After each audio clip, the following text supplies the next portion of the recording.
네, 안녕하세요. 김주근입니다. 10월 14일입니다. 자, 10월 달에 이제 셋째 주를 맞이하게 되는데요. 주식 이야기를 하기 앞서가지고 축구 이야기로 시작을 해보겠습니다.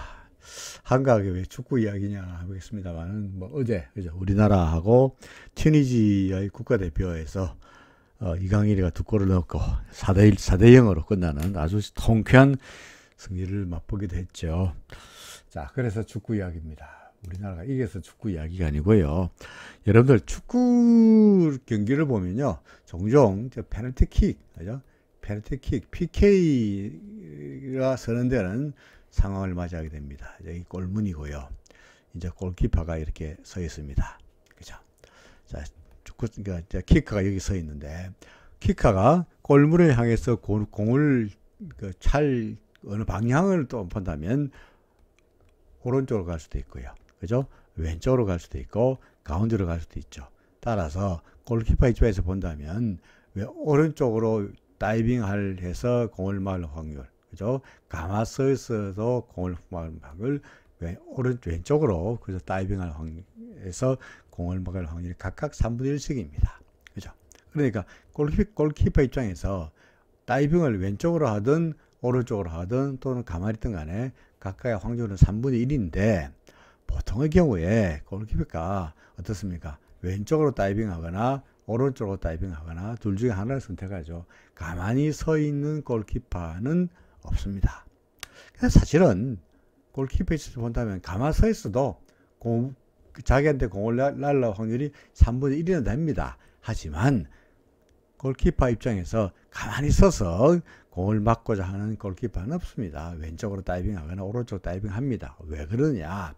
가만히 서 있는데 공이 오른쪽으로 왼쪽으로 가서 공이 슝 지나가면은 사람들이 막 욕을 합니다. 골키퍼가 돼가지고 말이야, 가만히 서 있는다, 뭔가 움직여야지, 가만히 있는 게 뭐냐라고 욕을 합니다. 그러니까 욕을 먹기 싫어서라도 왼쪽에도 오른쪽에도 뭔가 하는 척이라도 해보죠. 그죠? 뭔가 움직이는, 뭔가 공을 막기를 하든 노력하는 뭡니까?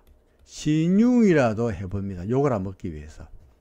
근데 사실은 가만히 서 있는 것도 공을 막기 위한 적극적인 노력의 불입니다. 예를 들어서 종종 우리 축구 경기를 보면은 케인 같은 경우에, 지금 그 뮌헨가 했습니다. 케인 같은 경우에도 골키퍼 PK에서, 그죠? 펜트킥에서 공을 가운데로 빵 쏘기도 합니다. 얼마 전에 보니까 포항의 그 제카 같은 경우에도 가운데를 향해서 공을 빵 쏘더라고요. 골키퍼는 이제 다이빙 했으니까 텅 빈 골키퍼가 있는 쪽으로 가운데로 빵 쏘더라고. 가만히 서 있는 것도 골키퍼로서는 충분히 공을 막기 위한 노력의 하나입니다만은 잘 안 한다. 왜? 하는 척이라도 보여가지고, 그죠? 뭔가 하는 신용이도 보여가지고 욕을 안 먹으려고 하는 거다 하는 이야기입니다. 가만히 서 있는 것도 충분히 좋은 방어 전략이 된다라는 이야기를 또 하는 겁니다. 지금 코스피인데요. 안타깝게도 우리가 지금 할 수 있는 방법이 두 가지죠. 하나는 사는 거고요. 그죠? 하나는 파는 겁니다. 또 하나가 있습니다. 뭡니까? 가만히 있는 겁니다. 홀드. 또는 stay, 또는 다른 말로 do nothing. 이미 골키퍼 이야기에서 여러분들에게 눈치를 챘겠습니다만은, 현재 이 시점에서 결론부터 먼저 말씀드리면, 우리가 할 수 있는 것은 추가로 사는 것도 아니고 파는 것도 아니고 어떻게 합니까? 가만히 서 있는 거다, 아무것도 안 하는 거다 라는 거고요. 굳이 그래도 뭔가 해야 되겠다. 그래서 골키퍼 입장에서 가만히 서는 게 말이 되느냐, 왼쪽에도 오른쪽에도 뭔가 다이빙 해야 되지 않느냐 라고 이야기한다면, 저는 그래도 매수보다는 매도 쪽으로, 물량을 줄여가는 쪽으로 약간의 은근히 기웁니다. 그러니까 결론부터 먼저 말씀드려서, 지금은 현재 입장에서 우리가 할 수 있는 일은 아무것도 안 하고 가만히 있는 건데, 굳이 한다면 물량을 좀 줄여야 되지 않느냐 하는 이야기를 하고자 합니다. 왜 그러느냐? 자, 코스피 지수 볼까요? 차트를 본다면, 우리가 지난주에 제가 여러분들에게 어떤 말씀을 드렸느냐를 보겠습니다. 지난주에 10월, 그죠? 6일자로 여기였죠. 그죠? 여기였죠. 여기였던가요? 자, 돌아가 보겠습니다. 옛날로 돌아가서 이때가 10월 6일자입니다. 그죠? 금요일자. 이날 제가 여러분들에게 뭐라고 말씀드리냐니까 이격, 그죠? 일목균형표에 두 간격이 많이 벌어졌으니까 전에도 보니까 두 일목균형표상으로 봐서 이격이 많이 벌어졌을 때, 이격이 많이 벌어졌을 때 이것을 좁히려는 여기도 마찬가지로 좁히려는 시도가 나타났었다. 그죠? 그래서 이번에도 간격이 많이 벌어져 있기 때문에 좁히려는 시도가 나타나지 않겠냐, 반등은 나타나지 않겠냐라고 말씀드린 바 있습니다. 일주일 전 그 영상을 찾아서 찾아보세요. 제가 하지 않았던 이야기를 하지 않았던 이야기를 했다고 주장하지 않습니다. 지난주에 그렇게 말씀드렸거든요. 다만 그래도 불구하고 뭐 이제 와서 여기 와서 이때 와서 그럼 어떻게 될 거냐, 사거나 팔아야 될 거냐. 팔기에는 너무나 늦었죠, 그죠? 그래서 팔기도 그렇고, 그렇다고 해서 사기에도 리스크가 따르니까 이제 우리가 할 수 있는 일은 아무것도 없다. 일단 기다려보자. 반등을 할 거다. 다행스럽게도 그 다음날 뭡니까, 요게 기술 RSI가 30선을 넘어서게 된다면, 이렇게 과거에도 30선 넘었을 때 매수 신호가 나타난 적이 있으니까 이번에 또 그렇게 된다면 다행이다. 그죠? 어떻게 갈 거냐? 일단은 막 그래도 기준선 근처까지는 갈 수 있지 않겠냐? 그죠? 그 당시 기준선이 얼마였냐니까 2,500이었으니까, 그죠? 2,500 근처까지는 갈 수 있지 않겠냐 하는 게 지난주의 주장이었습니다. 이후에 주가는 다행스럽게도 그 예상대로 꾸역꾸역 올랐습니다. 그죠? 근데 문제는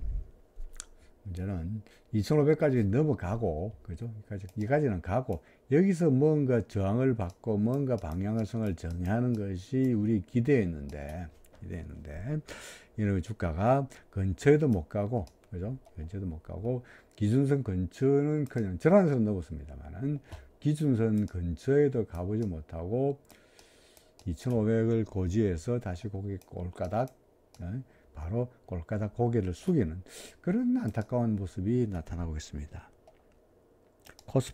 이게 코스닥 지수인데요. 코스닥 지수도 마찬가지고 반등은 했습니다만 기준선 근처에도 가지 못하고 다시 밀리는 그런 모습을 보이고 있습니다. RSI가 이제 고개를 숙이고 있죠, 그죠? 여기 코스피 지수도 마찬가지입니다. 코스피 지수의 RSI도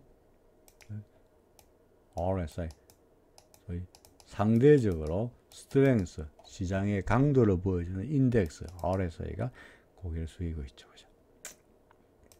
이때가 지난주에 제가 그 반등할 거다라고 주장했던 것은 두 가지 이유였습니다. 하나가 이 이격이 벌어지고 있다는 거였고요. 1번이 일목에서 이격이 좁혀질 거다 하는 이야기였고, 그 다음에 달러 대 원화 환율이 하락하고 있지 않냐라는 이야기였죠. 현재 달러 대 원화 환율이 돌아가 볼까요?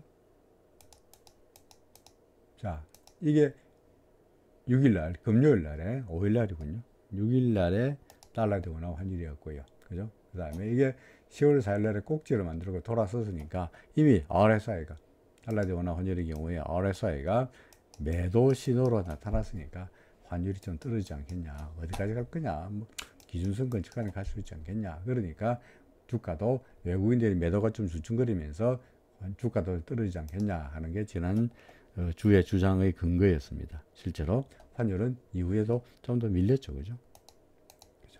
문제는 이게 기준선마저 확 무너뜨리고 확 밀려야, 기준선마저 무너뜨리고 확 밀려야 최소한 구름까지라도 가보는데, 구름 상단까지 가보는데, 그러면 후행 스팬도 캔들 근처까지라도 가보는데, 이게 기준선에서 기준선이 디지선 역할을 하거든요, 그죠? 제가 코스피 지수의 경우에 기준선 정도까지 반등하지 않겠냐라고 말씀드린 게 기준선이 지지나 저항 역할을 하는데, 달러 대 원화 환율의 경우에 기준선이 이게 지지 역할을 하면서 반등의 모습으로 나타나더라 이거죠. 지난 금요일날 10월 13일 날의 모습이 그렇습니다. 그렇죠. 달러 대 원화 환율이 달러되거나 환율이 하필이면은 요 기준선에서 되겠습니까? 지지를 받고 반등하는 모습으로 나타나더라 이거죠. 당장 월요일날 우리나라 시장을 가늠해주는 간밤에 코스피 나스닥 지수의 움직임을 본다면 나스닥은 어떻습니까? 반등하는 듯 하다가 이 기준선에 뭡니까? 구름의 저항을 받고 돌아서는 모습이죠. 캔들도 걸렸습니다. 그래서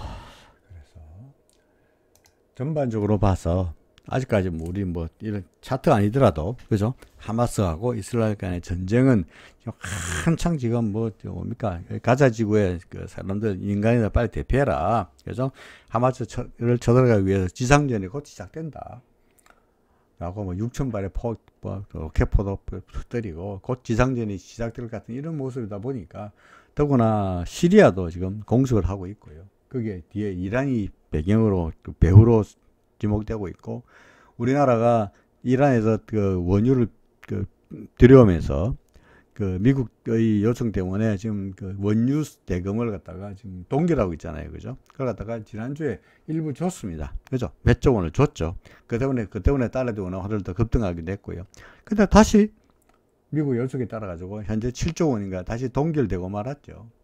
전반적으로 이란을 비롯한 중동 쪽으로 시리아, 이란 이쪽으로 이스라엘과 하마스 간의 전쟁이 점점 조금씩 이제 좀 확전되려는 그런 기미가 나타나고 있죠. 이게 이제 미국 시장에서 나스닥 시장이 폭락하게 된 원인이 되게 되었습니다만 사실은 차트제이들이 이야기로 본다면 반등하다가 구름의 저항에 걸렸네. 반등하다가 후행석변의 저항에 걸렸네. 라는 쪽으로도 설명할 수 있습니다. 어떻게 됐든 간에 달러 대 원화 환율도 기준선에서 지지를 받고 반등하고 있고요. 그죠? 그 다음에 나스닥도 반등하고 있고요. 이런 것들은 코스피로 봐서는 기준선 근처까지 가지도 못하고 다시 반락하는 그런 모습으로 나타나지 않겠냐 하는 우울한 전망이 가능하게 됩니다. 자, 어떻게 하게 될까요? 골키퍼 입장에서 본다면 페널티킥을 맞이하는 그죠? 페널티킥을 맞이하는 골키퍼 입장에서 본다면 자 어떻게 됩니까? 왼쪽으로 다이빙해야 됩니까? 오른쪽으로 다이빙해야 됩니까? 가만히 있어야 됩니까? 쉽게 말해서 사느냐 파느냐 가만히 있느냐 그죠? 어느 쪽이냐 라는 쪽으로 방향을 정한다면 바이냐 셀이냐 스테이냐 저는 뭐라고 주장합니까? 그냥 가만히 있어보자. 좀 발락하다가 다시 혹시라도 반대가 섰겠지. 여기서 팔기엔 너무나 늦었고 사기에도 위험하니 그냥 가만히 있는 것이 좋지 않겠냐 하는 이야기를 여러분들에게 차트를 빌어서 축구를 빌어서 말씀드리고 있는 겁니다. 그런데 굳이 말한다면 아무래도 구름 미치고 기준선 저항도 받고 있고 그죠? 그래서 아무래도 위쪽보다는 아래쪽으로 갈 가능성이 높지 않냐라는 쪽입니다. 그동안에 지수 이야기만 하고 종목 이야기를 근도가 안 했기 때문에 그죠? 작은 하나씩 소위 말해서 3전부터 시작해가지고 자 이게 3전입니다. 그죠? 부터 시작해서 차근차근 종목을 재빨리 한번 보도록 합니다. 3전입니다. 어떻습니까? 반등하다가 구름의 저항을 받고 캔들은 후행스팬대로 캔들의 저항을 받고 이렇게 돌아서는 그런 모습이죠. 그죠? 그죠? 3절입니다. 자, 그 다음에 2차전지 관련주로서 뭐 볼까요? LG화학 볼까요? 기준선 저항 받았네. 삼성, SDI도 기준선 근처도 못 가고 다시 밀리는 그런 모습이죠. 그죠? 카카오 볼까요? 카카오 반등하긴 했습니다만 기준선 택도 없죠. 자, 그 다음에 에코프로는요? 어떻습니까? 근처에 가보지도 못했습니다. 그죠?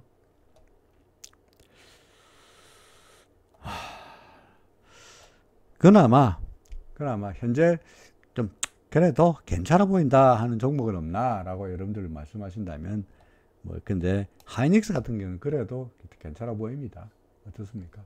삼성전자는 구름 밑에 있긴 합니다만 삼성 하이닉스는 구름 위에서 지지를 받고 있고 구행 스팬도 고개를 냈고요. 그러니까 다른 것보다도 그래도 하이닉스는 그래도 괜찮아 보인다. 괜찮아 보인다. 오케이. 그죠? 좋아 보인다 하는 이야기가 되고요. 그 다음에 포스코 홀딩스는 별거 없습니다만은 이게 뭐 현대차, 기아차, 기아입니다. 기아. 그죠? 기아는 그래도 구름 위에 있고 여기 있으니까 그래도 뭐 괜찮아 보인다. 그죠? 예를 들어서 굳이 두 개를 종목을 괜찮아 보이는 종목을 고르라면 하이닉스하고요. 그 다음에 기아, 시가총액 상위 종목 중에서 그렇죠. 그런 종목 같은 경우에는 매도 아니더라도 이거는 그래도 뭐 아직까지 오히려 적극적으로 매수 의견까지 낼 수 있을 정도로 괜찮아 보입니다만은 다른 종목들 삼전도 그렇고 2차전지 관련주들 뭐 LG엔솔도 마찬가지입니다. LG엔솔도 그렇고요. 뭐 돌아서서 기준선에서 저항을 받는 모습이고요. 그 다음에 LG화학도 그렇고 SDI도 그렇고 또는 카카오도 그렇고 그죠? 에코프로도 그렇고 뭐 셀트리온 뭐 바이오 마찬가지고요. 아 하나 더 있네요. 포스코 DX도 괜찮아 보이더라고요. 포스코 DX입니다. 더 오케이. 뭐 기준선에서 저항을 받기는 합니다만 그래도 다른 종목에 비해서는 그래도 구름 위에서 나름대로 괜찮아 가는 모습이고 뭐 구행 스팬에서도 지지를 받는 모습이니까 이거는 뭐 그래도 괜찮아 보입니다만은 나머지 종목들은 영 신통치 않아 보인다. 아직까지 뭐 팔기도 그렇긴 합니다만은 적극적으로 매수로 말하기는 어렵다 하는 이야기가 됩니다. 그래서 여러 가지 이야기를 쭉 했습니다만 결론적으로 어쩌란 말이냐 어쩝니까? 혹시 그죠? 혹시 키커가 피나이드 킥을 차는 키커가 공을 가운데로 보낼지도 모르니까 우리로서는 왼쪽도 아니고 오른쪽도 아니고 어쩌라고요? 가만히 서 있으면서 공이 그쪽으로 날라오기를 기대해 보자.